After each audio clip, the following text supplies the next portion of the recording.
let's introduce Dr. Sara Garfield, research pharmacist for Centre for Medication Safety and Service Quality at Imperial College Healthcare NHS Trust, who will be sharing her study around PS Home. Over to you, Sara.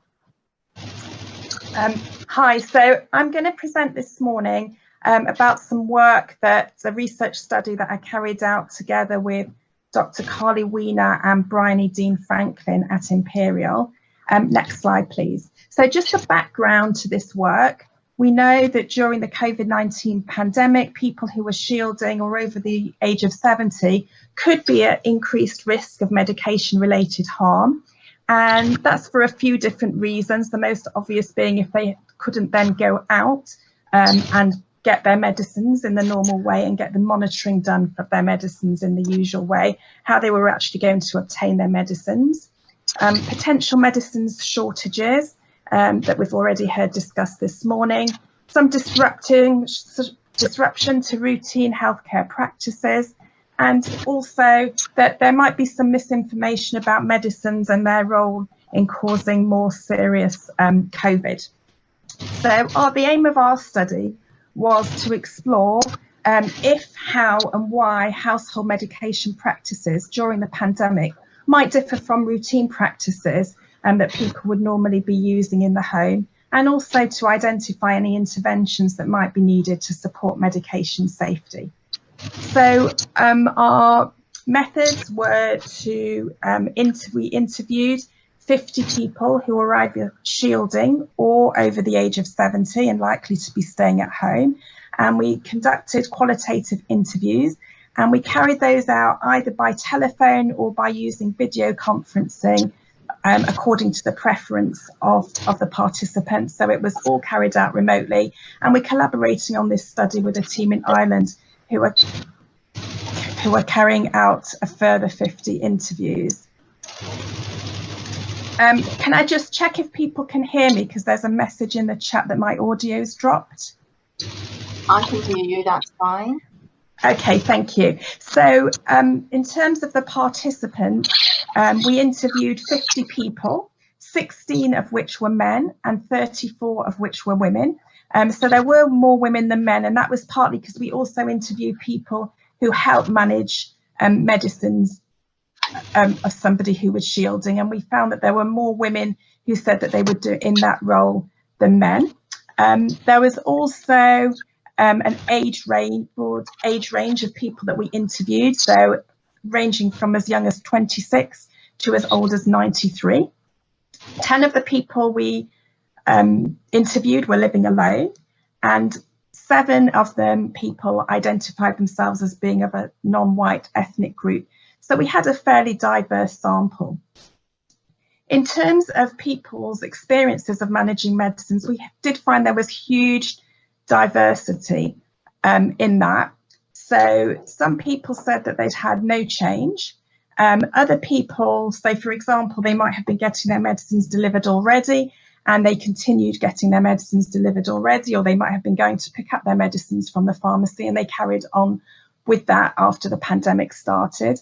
Other people moved from one functioning routine to another, so maybe they were picking up the medicines themselves, but it was very easy for them to arrange either for the pharmacy to then deliver those medicines or a family member or friend to pick them up for them. Other people had an initial real crisis point at the start of the pandemic when they didn't know how they were going to get hold of their medicines. But then that only really lasted for a few weeks, and then they restabilized themselves to a new system. So maybe their pharmacy closed and then they had to go and find another pharmacy. But once that was sorted, that was all okay. Or maybe they had some problems changing their systems because they couldn't get hold of pharmacy very easily.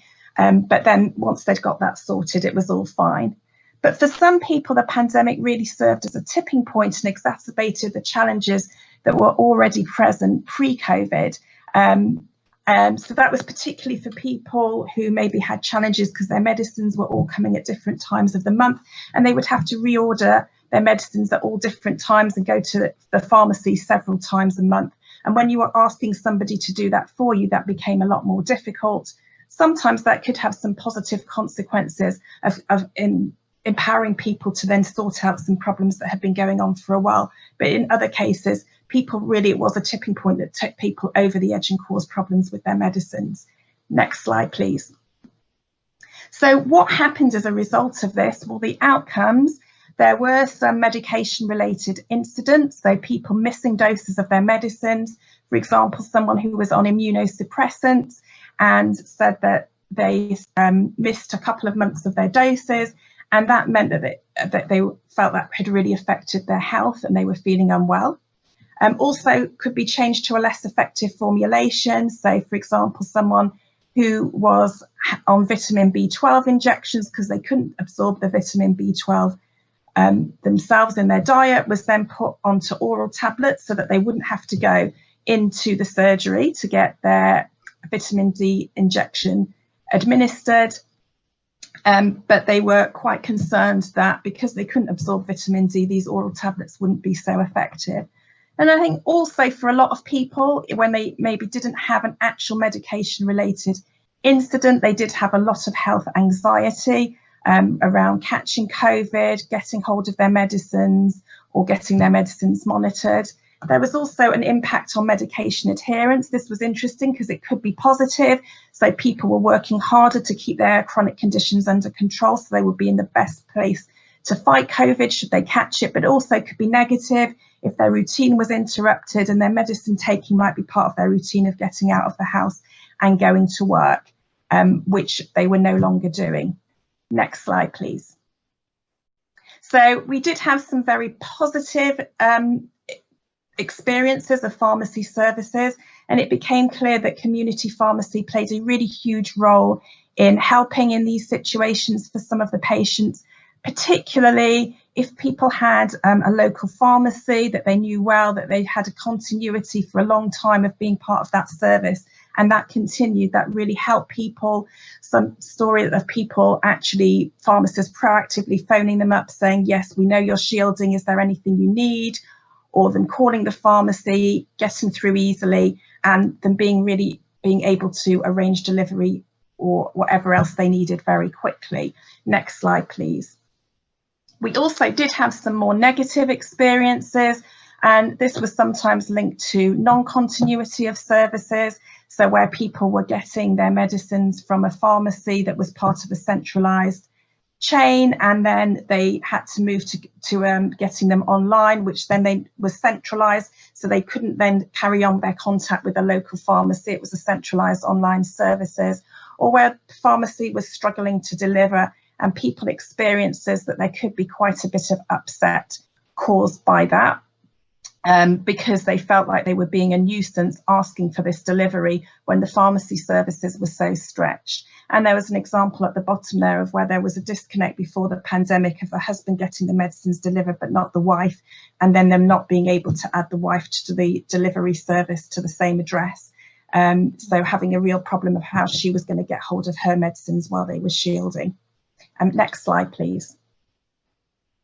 So just to finish off with some recommendations for what community pharmacists can do and then hospital pharmacists do to help. And I just wanted to stress that these were really patients' perceptions of what they felt would be helpful for community pharmacists. And it might not be possible for pharmacists to do all these things given the strain that they can be under during the pandemic. But this was in a way their wish list, and it was about good communication, proactive communication, finding ways to talk to patients if they weren't coming into the pharmacy, liaising with GP practices to try and get people's medicines synchronized so that they were only having to get hold of their medicines once a month or once every other month, just being warm, empathic, sympathetic to patients, trying to ensure continuity of services where possible, and avoiding charging vulnerable patients for delivery who couldn't pick up their medicines.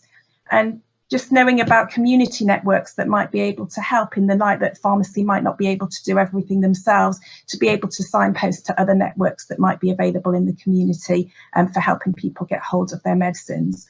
And just the final slide, what can hospital pharmacists do? Again, proactively arranging to people to get the medicines that they would normally come into the pharmacy for, either by post or through using community pharmacies. check people know what's going to happen with their monitoring test, reassure them that everything is going to run as normal, or if it's not going to run as normal, where it is they can get their monitoring done, or if it's being delayed, to explain that to them.